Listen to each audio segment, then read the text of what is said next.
Bonjour à tous, merci de nous suivre pour ce flash d'information. Direction tout de suite l'aéroport Félix Houphouët-Boigny d'Abidjan. Le vice-président de la République, son Excellence Atiemoko Méliès Koné, a quitté Abidjan ce samedi matin pour la Guinée-Bissau, où il prendra part au sommet des chefs d'État et de gouvernement qui se tient ce week-end à Bissau. Plusieurs membres du gouvernement étaient à l'aéroport pour l'accompagner. Notons que le vice-président de la République représente le chef de l'État à ce sommet. Notons également que la 50e session ordinaire du Conseil des ministres de la CEDEAO en prélude à ce sommet se tient depuis jeudi dernier en Guinée-Bissau. La paix et la sécurité dans la région ouest-africaine seront assurément au cœur de ce sommet. Dans le cadre de ses activités, de ses missions, le Conseil économique, social, environnemental et culturel, le CESEC, a initié dans la commune d'Aniama une rencontre d'échange avec les jeunes. Ces jeunes ont été instruits sur les défis environnementaux et sur la qualité de vie dans cette commune. L'objectif est d'écouter et recueillir l'avis des jeunes pour un environnement durable. Nous y reviendrons assurément dans nos prochaines éditions.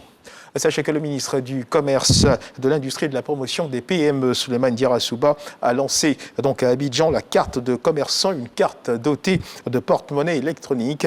Selon Souleymane Diarra-Souba, ce document permettra de cartographier les espaces commerciaux, de classer les commerçants par catégorie et par filière, de lutter contre la concurrence déloyale. Un reportage de Lanciné Bakayoko.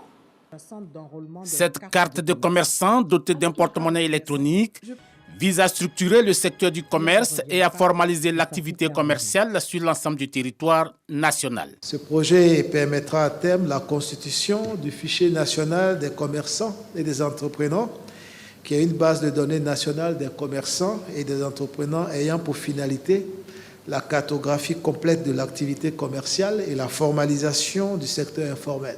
Cette carte est censée ouvrir la voie à une transition vers une économie numérique en Côte d'Ivoire, en offrant aux commerçants des possibilités de paiement électronique, de transactions sécurisées et de services monétiques. Elle offre de nombreux avantages aux commerçants, notamment en termes d'accès à des services tels que le crédit, les transactions, les produits d'assurance et la retraite.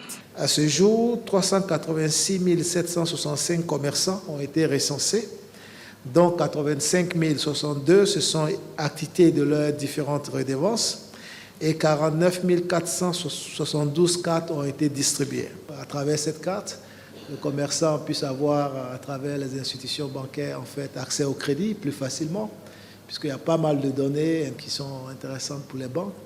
Et après, ce sont les produits d'assurance, d'autres produits, etc., qui pourraient tous être plugués sur cette carte. Le gouvernement ivoirien entend atteindre un taux d'inclusion financière de 60% à l'horizon 2024, grâce notamment à la digitalisation.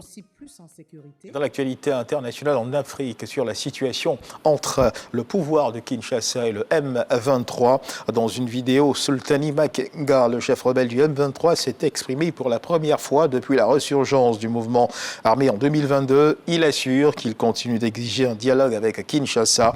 Le même jour, le président de la République démocratique du Congo, Félix Tshisekedi, recevait son homologue sud-africain, Cyril Ramaphosa, qui a évoqué la négociation comme solution au conflit dans l'est du pays, mais le président congolais lui refuse toute négociation avec le M23.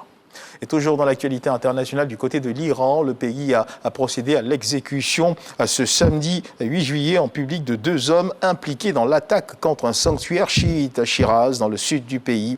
L'attaque avait fait 13 morts en octobre dernier. Les 2 hommes ont été pendus à l'aube dans une rue de Shiraz, selon Mission Online, le site du pouvoir judiciaire. Notons également que cette attaque perpétrée le 26 octobre, qui avait fait également 30 blessés, était parmi les plus meurtrières de ces dernières années en Iran. Elle avait été revendiquée par le groupe djihadiste État islamique. Et on termine ce tour de l'actualité internationale avec l'Ukraine. Ce samedi à 8 juillet, cela fait 500 jours que l'invasion russe a commencé en Ukraine. C'était le 24 février 2022. Dans la nuit, les chars de Moscou passaient la frontière ukrainienne. Ont suivi nombre de destructions, des crimes mis au jour comme à Boutcha, des villes tombées aux mains des Russes, Mariupol et Soledar, les batailles sans fin à l'image de celles toujours en cours à Bakhmout. Voilà qui marque la fin de ce flash d'information. Merci de nous avoir suivis. Je vous retrouve à 13h pour le journal.